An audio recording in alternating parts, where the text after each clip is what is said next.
I want to take a moment to acknowledge how grateful and humbled I am to be up on the stage. I've always loved TED Talks for how they, just for how amazing they can be, how striking sometimes what they can teach you. No matter what the topic is, you always feel like there's something you can take away from it. And I love these moments of epiphany. They bring such a wonderful blend of satisfaction and excitement and optimism for the future. I once had one of these moments when I was driving home. I had an idea for a lab I wanted to do in my class, and I literally pulled over on the side of the road and wrote down my idea because I was afraid I was going to forget it. That idea went on to be one of my most successful labs in my class for how I both engaged my students and reinforced concepts from the year. Colleagues of mine saw it in action and said, "That's really cool, can I steal that?" And I happily gave it to them, and they went on to take that lab and do more with it than I had even envisioned in the first place. And this sort of thing happens all the time in education. So I've had two significant aha moments, or what you'll hear me refer to as one cool thing moments, that have impacted me as a teacher and my career as a whole. The first was near the end of my first year teaching, after I watched this video of these two chemistry teachers in Colorado who were talking about the traditional model of instruction that they kind of had a problem with.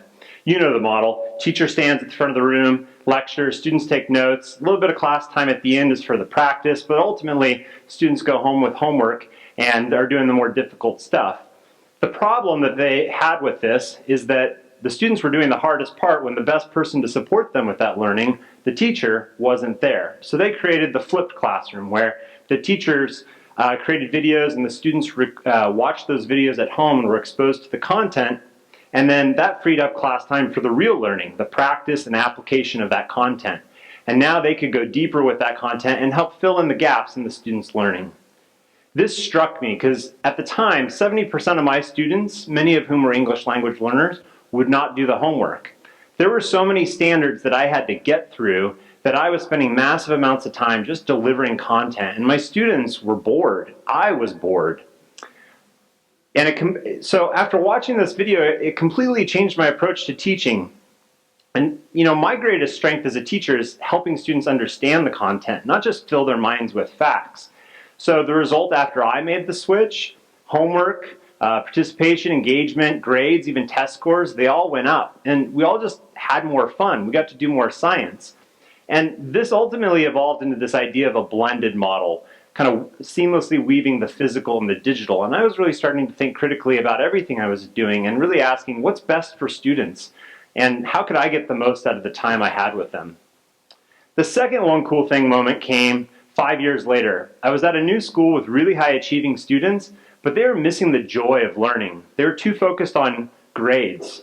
I stumbled upon this article on Edutopia about this idea called 20 time, and it's often attributed to companies like Google where employees get to spend 20% of their working hours, or about a day a week, working on a project of their choice. And the stipulation is that it has to benefit the company in some way. And supposedly, this unadulterated freedom has led to some of their most financially successful products, like the ad bar at the top of a Google search or Gmail.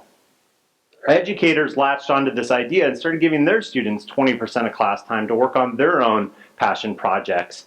And they did this because it was largely choice. The students had the choice. It was intrinsically motivating them to work on it, and it really reinforced a lot of soft skills or process skills over the product or the grade. This was another one cool thing moment for me because all too often we tell students what to learn, why to learn it, and how to learn it.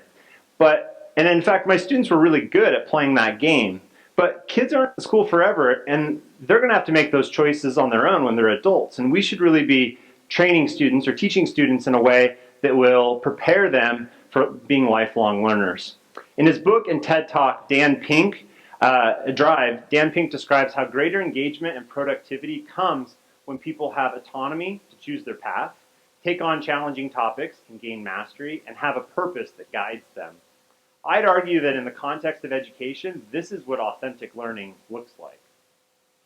So I tried 20 times the following year in my anatomy and physiology class, and the year after that in biology. And here's what happened. You know those kids who are really good at doing school? You know them. They take what you tell them and regurgitate it right back to you for an A. Well, many of them struggled because they'd never had to do anything like this in school before. But with time and coaching, they got they grew to really like it, and they actually thrived in that environment. What's more, those students who are traditionally bored with the model of instruction, they thrived. This is Julius.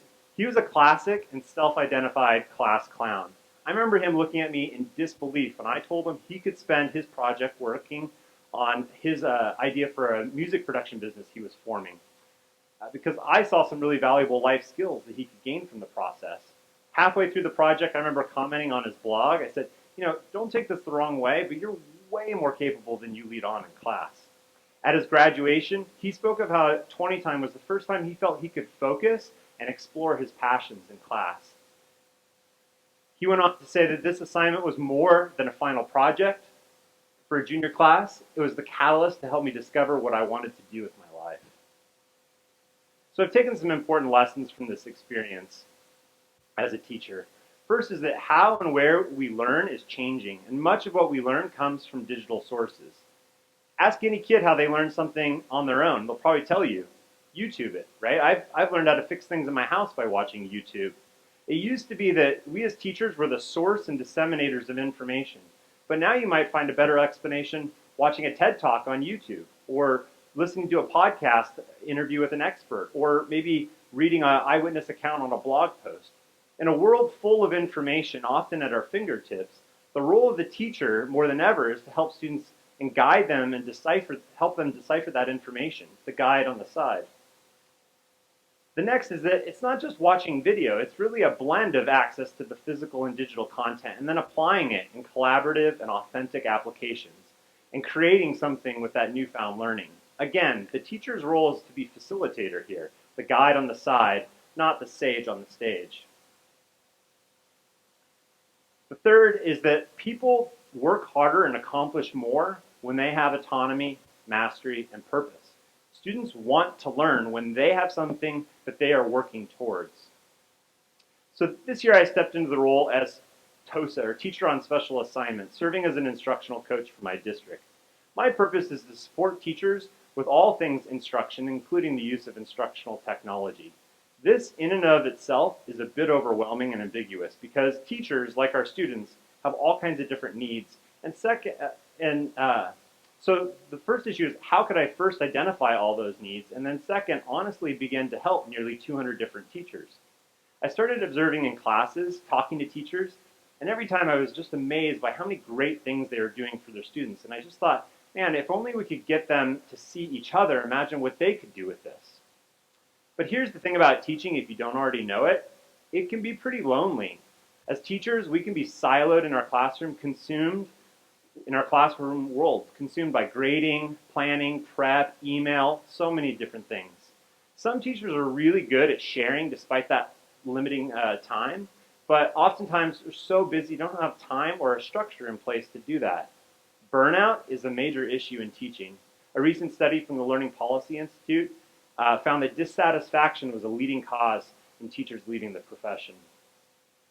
On the topic of dissatisfaction, I'm pretty sure that meetings have to be up there near the top, and that's because department meetings and staff meetings are usually used for the dissemination of information, right? Not learning new things and trying things.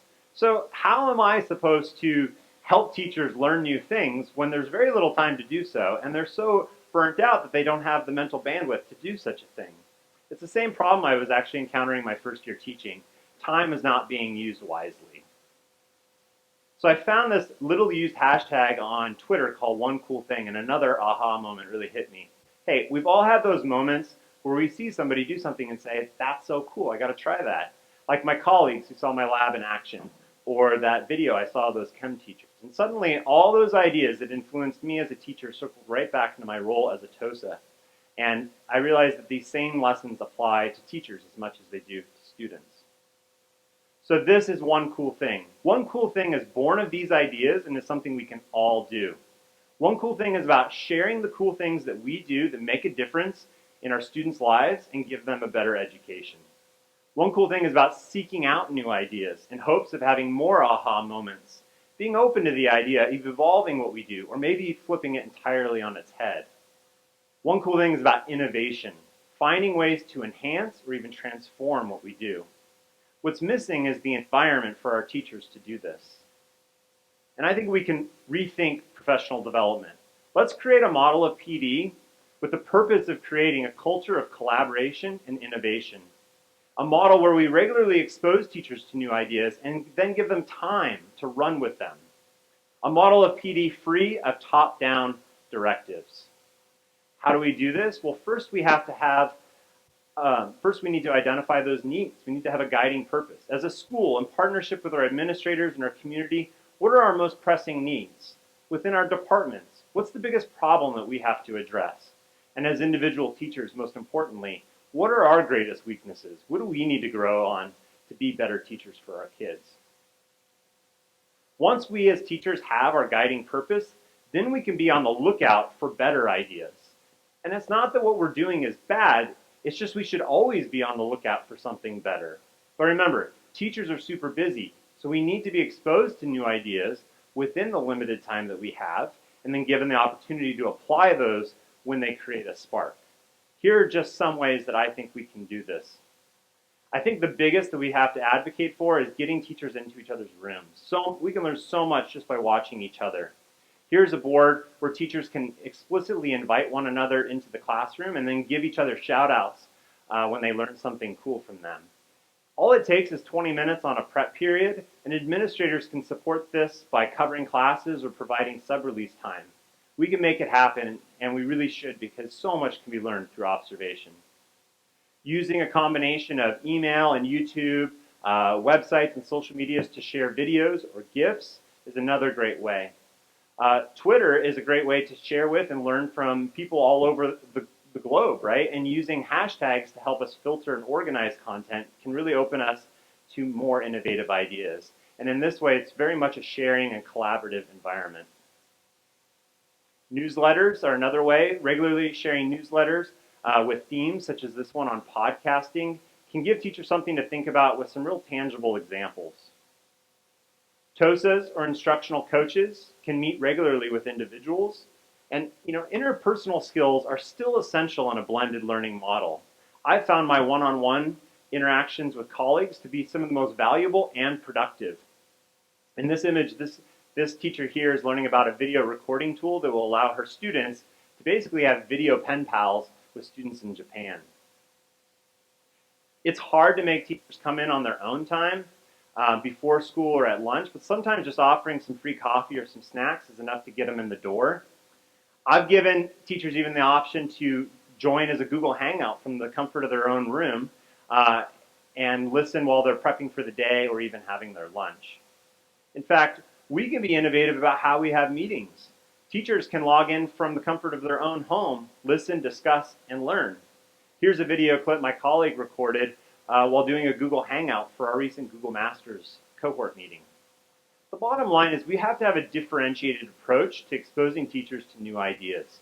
Rather than a one-size-fits-all approach, let's provide a myriad of options that fit with the variety of learning preferences and styles and needs.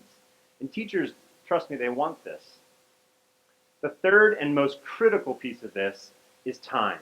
If you want us to learn and do more, we need more time. Block out time to let teachers work on their interests and do something to solve those problems. Give us as much time as possible. Again, I'm sure you know this, but we as teachers are already putting in a lot of time on our own after school, over weekends, on breaks, and more. So encourage us to collaborate with our colleagues and let us log and be paid for that time. And if the allocated times after school don't work, let us flex that time to times that do work with our colleagues. Give us autonomy to work independently or with whomever we choose. Make clear that the expectation is to share. In fact, feed back into that one cool idea generation, right? But be flexible and let collaborations form based on needs. Just like our students, if we're working towards a goal that we've set, we're more likely to stick with it and make it happen. Give us the time and support, and we'll be even more innovative and productive. Letting teachers set goals and have time to work towards meeting those goals, along with continual exposure to new ideas, will empower our teachers and breed a culture of collaboration and innovation. What's more, we can model for our students what true and authentic learning looks like. We have incredibly talented teachers everywhere, but that doesn't mean that we're doing it perfectly, and we shouldn't get better. Let's have a growth mindset and ask ourselves, what's best for kids? How can we get better? So imagine what our schools really could become if we rethink how we train and support our teachers. Imagine how much of a difference our teachers could make if we empower them and leverage a modern approach to learning and collaboration. Let's spark a passion for growth and learning in our students by sparking a passion for growth and learning in our teachers. One cool thing is the spirit of TED. Share great ideas and don't underestimate the power that your idea can have on others or the world. Share your cool things and actively seek out new cool things all the time. And when you do, don't be afraid to pull over on the side of the road and create something new. Thank you.